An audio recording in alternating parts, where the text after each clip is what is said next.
नमस्कार दोस्तों, कैसे हैं आप। उम्मीद है सभी अच्छे होंगे। स्वागत है आपका मध्यकालीन भारत की हमारी अगली क्लास में। इससे पहले हमने विजयनगर साम्राज्य का जो अध्ययन किया है, आज हमारा है जो बहमनी साम्राज्य।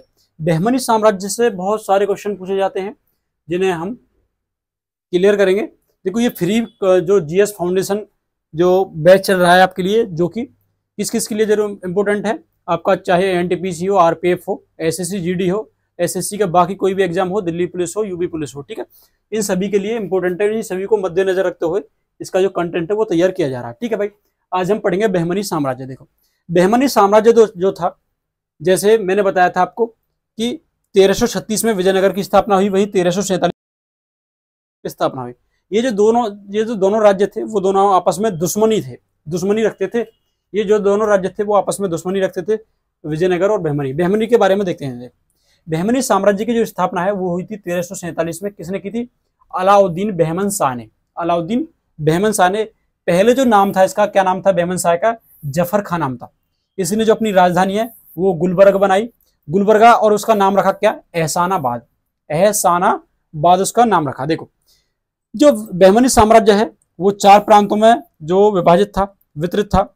4 प्रांतों में इसका विस्तार था। गुलबर्गा, आपका दौलताबाग, बरार और बीदर। मैंने आपको बताया था बाद में, बरार, बीदर वगैरह ये सारे मिलकर जो विजयनगर साम्राज्य को नष्ट करते हैं। देखो, इसने जो है हिंदुओं पर जजिया कर नहीं लगाया, अलाउद्दीन बहमन शाह ने। ठीक है, देखो इसमें देखो कब्जे की बात करें, क्वेश्चन पूछा जाता है कि पश्चिमी तट पर स्थित दाभोल बंदरगाह पर किसका कब्जा था? किसका था भाई? बहमनी साम्राज्य का था। और सबसे पहली बार बहमनी साम्राज्य ने बारूद का प्रयोग किया था। बहमन शाह ने सबसे पहली बार बारूद का प्रयोग किया था।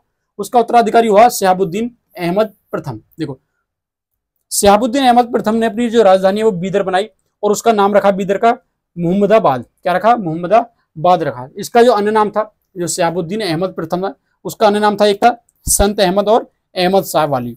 अहमद शाह वाली इसका जो अन्य नाम था, किसका? शहाबुद्दीन अहमद प्रथम का। देखो, इसके बाद शासक बनता है ताजुद्दीन फिरोज शाह।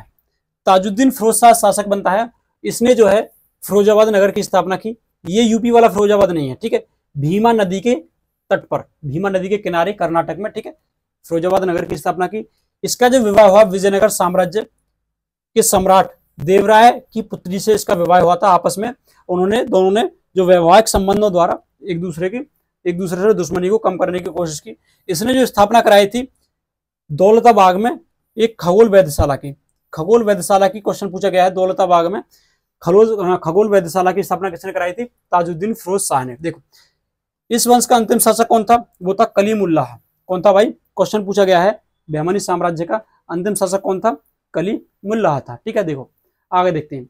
उसके बाद देखो, जो बहमनी साम्राज्य था वो बाद में 5 स्वतंत्र राज्यों में बढ़ जाता है, जिसमें अहमदनगर का शासक था हुसैन निजाम शाह। इसकी ही पुत्री थी चांद बीबी। चांद बीबी के बारे में आप लोग पढ़ते होंगे, ठीक है।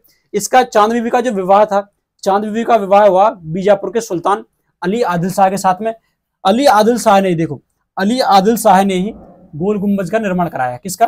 गोल गुम्बज का निर्माण पूछा जाता है, किसने कराया था? अली आदिल शाह ने, बीजापुर में, ठीक है, जो विश्व की सबसे बड़ी गुम्बज है। ठीक है मेरा भाई। देखो, इब्राहिम आदिल शाह द्वितीय जो है, इसके बाद उत्तराधिकारी बनता है इब्राहिम आदिल शाह द्वितीय। देखो, इसने जो उपाधि धारण की थी, एक तो अबला बाबा की, किसकी? अबला बाबा और जगत गुरु, दोनों क्वेश्चन पूछे गए। अबला बाबा और जगत गुरु की उपाधि किसने धारण की थी?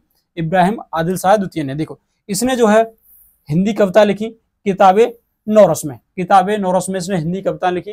देखो, गोलकुंडा जो है, गोलकुंडा गोलकुंडा में कुतुब शाही वंश की जो स्थापना कुली कुतुब शाह के द्वारा की गई। किसके? कुली कुतुब शाह के द्वारा की गई। ठीक है, ये था हमारा बहमनी साम्राज्य। ये छोटा सा टॉपिक था, लेकिन इससे क्वेश्चन पूछे जाते हैं। जैसे गोल गुंबज वाला क्वेश्चन बहुत बार पूछा गया है, इसकी राजधानी बहुत बार पूछी गई है, इसकी स्थापना सबसे पूछ ली गई है, डेट भी पूछी गई है, ठीक है, कहां पर हुई थी, ये सारी चीजें पूछा गई है। ठीक है भाई, कैसी लगी वीडियो? ज्यादा से ज्यादा सपोर्ट करें।